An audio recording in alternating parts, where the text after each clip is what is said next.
Aloha, I'm Leslie Wilcox of PBS Hawaii. Last week on Long Story Short, we sat down with a man who says, I'm just Harry. He's the mayor of Hawai'i Island, Harry Kim, who grew up in poverty just outside Hilo, the youngest child of Korean immigrants. He shared his deep admiration for his mother's courage, his father's gentleness, and he spoke of his respect for nature. This week, we'll continue to talk story in part 2 of a 2-part conversation with Harry Kim. Long Story Short with Leslie Wilcox, produced with Sony Technology, is Hawaii's first weekly television program produced and broadcast in HD. High definition, it's in Sony's DNA. For 24 years, Harry Kim worked in Hawaii County's civil defense system, protecting people and property spread over 4,000 square miles. That's more than all the other main Hawaiian islands put together.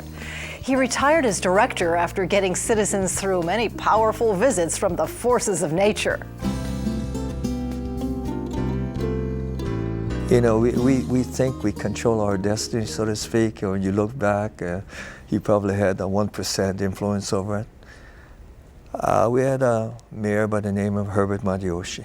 I was the director of law enforcement agency at the time. And I used to get different kind of assignments.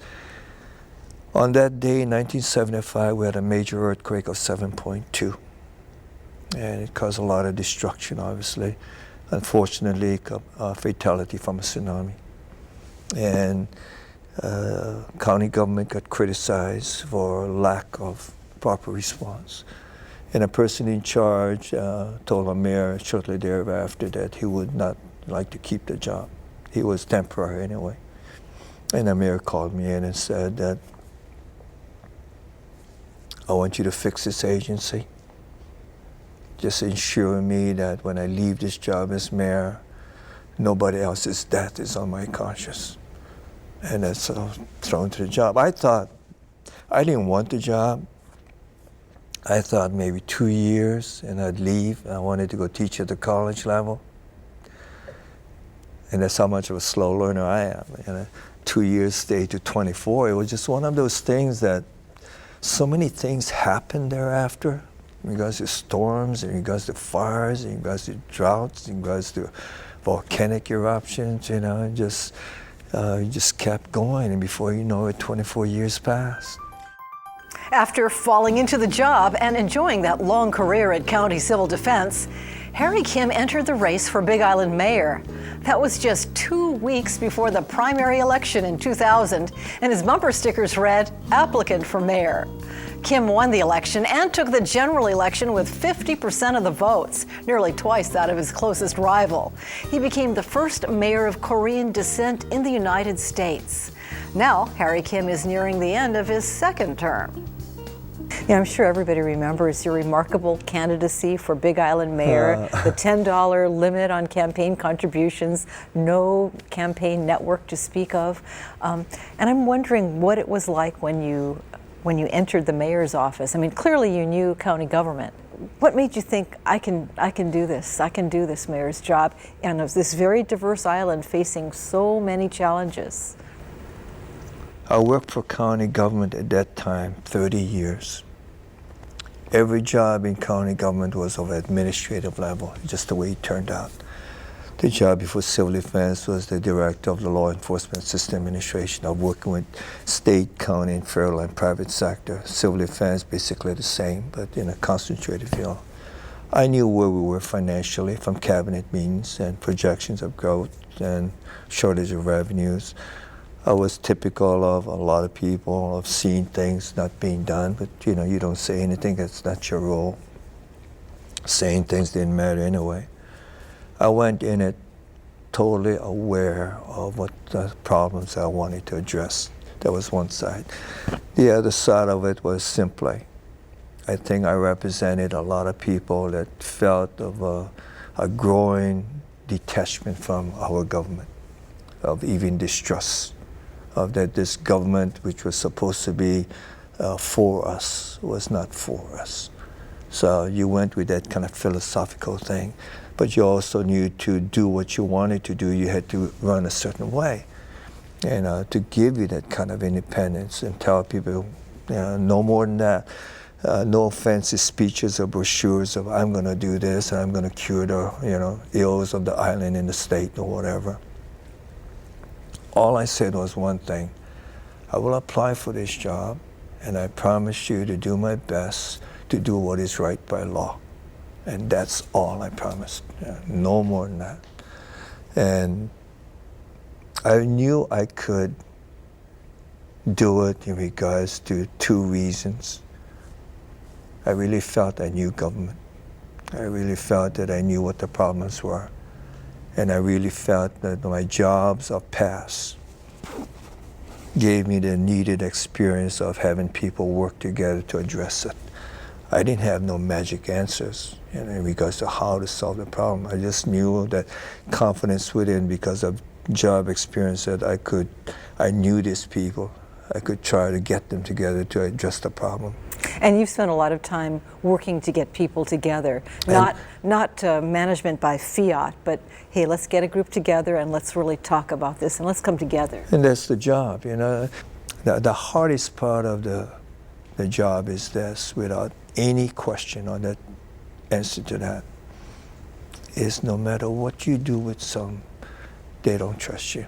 They question your truth. And I don't care what you do. And when you know 100% of what you did is of truth, of openness, and they still question you, that is hard. And you haven't had any scandal or, that's one of the things that's said throughout all, I think, segments of the island, that basically you've dealt with truth and sincerity and good intentions, and some things haven't worked out to some people's satisfaction, but not because of any ill effect or mismanagement by you. It's just a different vision. I think we all look for people that we can trust. All look for people that will be of truth. And we worked hard to be that. I'm so lucky that I surrounded myself with good, smart, maybe the words are wrong, but I call them pure people of what they want to do. And every day I think they convey that. Because they were told from day one, that's all what we got to try to do. And the only way you're going to have people trust you is to be 100% all the time. You mislay them one time, and all your 99 times is for naught. And I don't think I'm any different than anybody else of what I want for my leader. And I'm going to really try to be that. So let's talk about the different figure you cut in office. You're a hard guy for lobbyists to get to because you don't have lunch. You don't play golf. Yeah, I know. But isn't that great? No. On lobbyists, I was asked many years ago what's my attitude on developers, and I've always said they're my only hope. They're my greatest hope, and they have been and they are in regards to addressing problems. I just came back from the legislature prior to this, asking for them to help us fund a transitional home, and telling them how about the private sector. The land is from the private sector. The people who's going to run for us are private nonprofit. People who are of community are going to help us develop it. And I think that, I know this is going to be misinterpreted, but I'll say it was us in power and us in politicians that created the atmosphere that you've got to do this and butter this hand, before this hand reacts. I know that's not true of most, but the atmosphere was created that way, by us politicians. And so they learned they have to do that. But we created that situation. If all of us created in a situation where, no, they wouldn't do it. They're not fools. They're not going to do something that's going to hurt them. They're doing things that they feel they need to do. And I think because of what transpired in the past 7 years of, all we're interested in is the issue, I think they welcomed it more than anybody else. I joked with them. I said, any money you had to spend on me, just give it to charity on this island. And I wish they would do that, and they probably did. And a lot of people have. I'll mention Castle and Cook. mentioned a Stanford car, you know. I just stole a legislature today, Stanford cars, you know, built for me brand new a safe place in Kona. And I paid for everything. And that was his contribution on his own. We didn't ask for it, you know, he donated it. I know you don't mind getting your hands dirty when it comes to work, but did you ever felt like your hands were starting to get dirty in politics? Never did. Nobody ever tried to grease your palms or line your pockets? I think during the election there were, you know, offers for financial help that you just later, you know, temple there what will or will not be. And from day one, I think it didn't take long before everyone knew to just address the issue. It's just not going to work to do it that way. Yeah, and it's been really good. You know, like I said, I've never had, you know, there's a lot of disagreements, obviously, but as long as we stick to issue and they stick to issue, and it's been good. Have you had any disappointments? I'm thinking of that 5-year land dispute over Hokulia, the housing, gentleman's housing subdivision. Any disappointments during your term in office? Oh yeah, you know, a lot of disappointment is trying to get certain things done because you find out all the hoops that must go through. Everybody knows about EIS, for example. You know, I mean, the average EIS takes a year, you know, and there are rules that apply to government as well as any private developer. To build a highway, a major highway, you find out the average is 8 to 9 to 10 years, and the average person cannot obviously understand that. Why does it take so long? And it does take long. The Hokulia issue that you brought up, you know, you get tied up in court and this and that, but if you step back from it, you know, why, and you can understand it, you understand it, you accept it. You don't have to like it, you know, you can accept it. The problem is trying to convey that to public, why it's taking this long, and try to curtail any kind of hostility towards anybody. And I still continue to try to get there. But that kind of disappointment always there. There's a lot of other kind of disappointment in us in government not addressing or focusing on certain kind of problems and more fixated on things like roads and parks and those things. Harry Kim serves a big island where there are big differences in what citizens want to see happen. But he says the differences tend to be misunderstood or overblown. And you've served so many different constituencies, and of course, many people still believe Hawai'i Island should be Hilo and Kona side, because those effectively act like two islands sometimes. Kona and Hilo side the conflict is exaggerated, grossly exaggerated, in regards to the differences, so to speak. It's very understandable. If you are not of history of Hawaii, you know, Kona bloomed and blossomed and boomed, whatever word you want to use, in the past 10, 15 years at the most. Right? If 15 years ago I said to anybody in Kona, a little more than 15 years, that someday you're going to have a Walmart, Costco, Home Depot, Lowe's, traffic problems, I guarantee you every one of them would have asked me, what have you been drinking, Harry?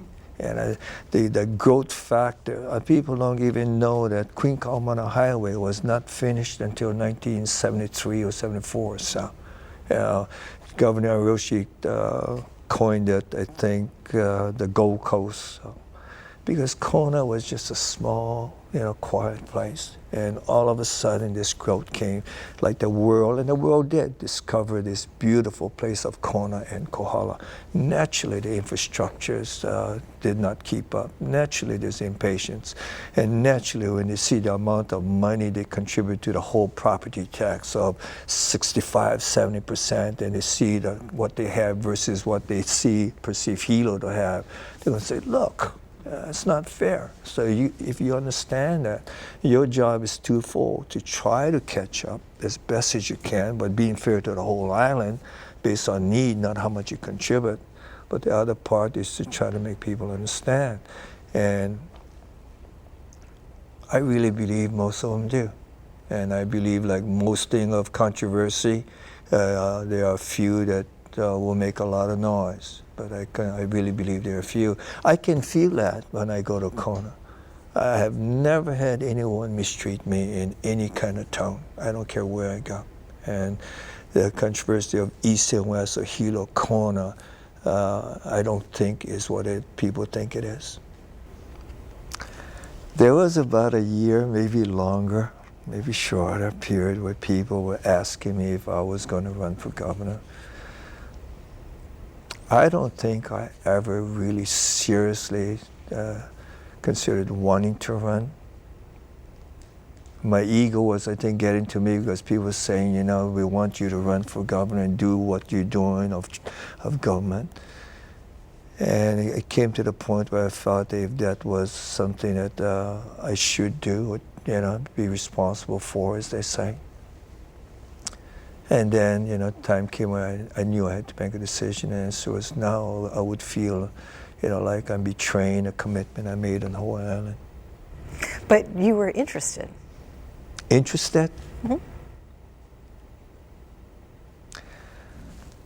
And I don't know if I can use the word interested, Les, because... you didn't dismiss it out of hand. No, but it was about the job, about doing the job. I didn't want to be mayor. I know, you know, I really didn't want to be mayor. I had my life set out. I did retire, you know, and even running for second term, and this is a total truth, I didn't want to run second term, much less run for governor.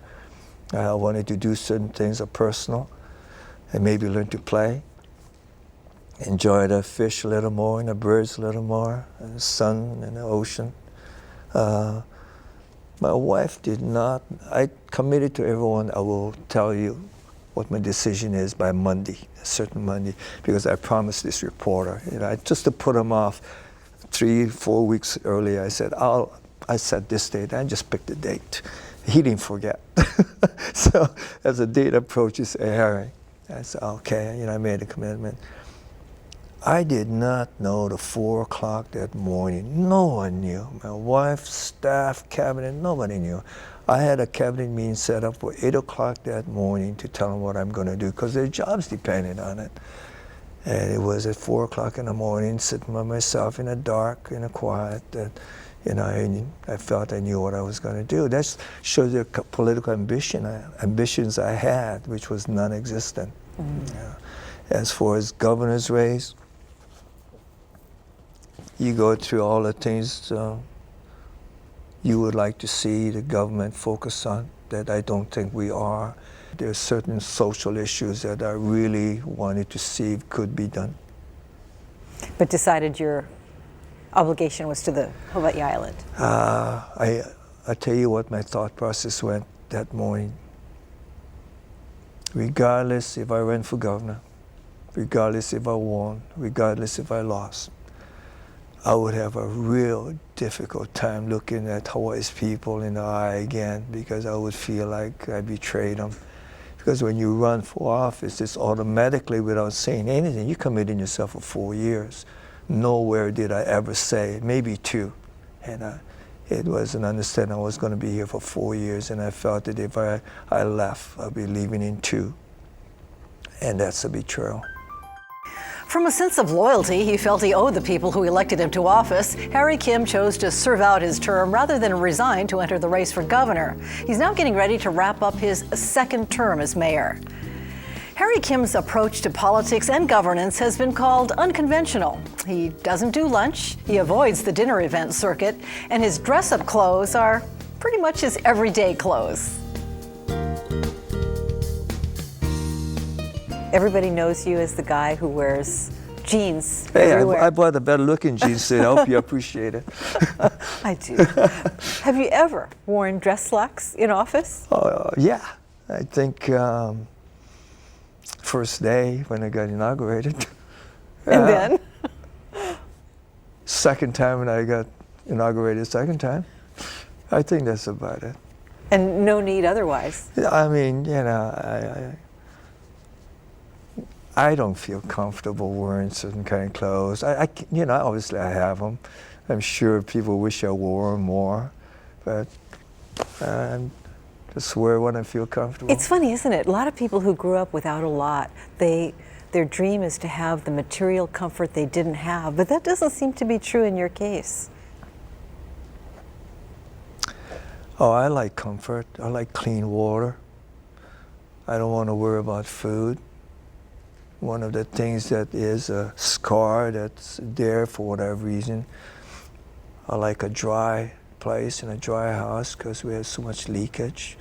Walking to school every day, whether it be a couple of miles and back, not only in an umbrella, and many times caught in the rain, wet and cold. You have that. I was talking to you earlier about everything else is a quest for peace. You know, what makes you feel good. Nature makes me feel good because I depended on nature. I love, when you're a kid with macho problems, you don't say it publicly, but I love touching and staring at flowers and beauty of flowers. I love wildlife. I love fish. I have pet fish that I call names in the ocean. You know, and they grace me with letting me touch them, or they touch me. I have a high impatience of people that have very low tolerance of people. I have a strong dislike of people, of violence. And that's what stuck with me. I'll always know the hardship of my mom and dad, of their loss of family because of war, of man's, I've said it many times, I consider man's greatest failure is that of war. And I will always feel that. To me, I'm not talking about wars of country, I'm talking about any individuals. When you resort to say, I don't like you, so I gotta kill you. What else can you say about that? It's gotta be our greatest failure. That's the only way we can resolve something. And I think that all reflects on why we're trying to do the things the way we are doing, and why I love our cosmopolitan past. I think the Hawaiian people is our greatest gift to a natural warmth and beauty about them. And that's innate with them. And all of those things of which I grew up that are special. The problems will always be there. The only difference is how do we resolve them? And that's what I just want to dedicate the rest of my time for, in regards to a better way to resolve problems. It doesn't mean that people are going to be happy in the end result, because I learned something a long time ago. If you have a problem, I don't care how many people there are on each side, and the two sides, you can get them together. But on one side come together with a total confidence, we're going to get everything we want. You have nothing. You have to come to the table with an idea that you're going to listen. And that's our biggest task, just to talk to them. Will you at least come and listen? Not to give your side.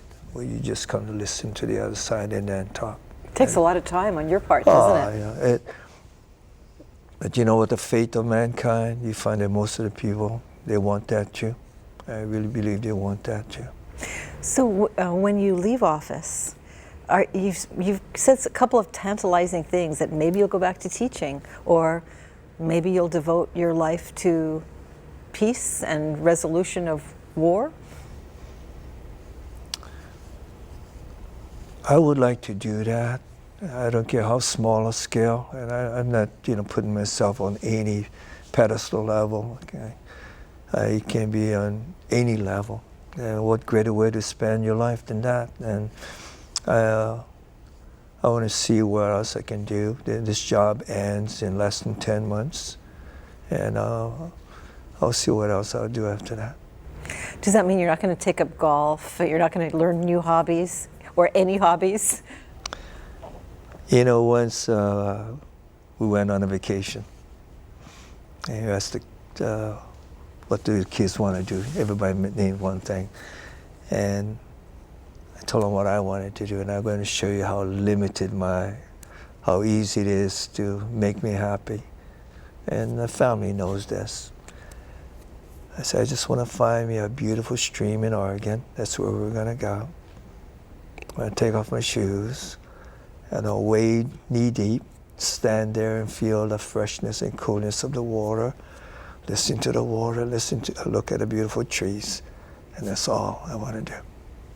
You're a cheap date. Yeah, but really, you give me a choice of what I want to do, and I love that. I just love that. We can only speculate about what retirement will mean for Harry Kim. He has no hobbies, and he doesn't enjoy traveling.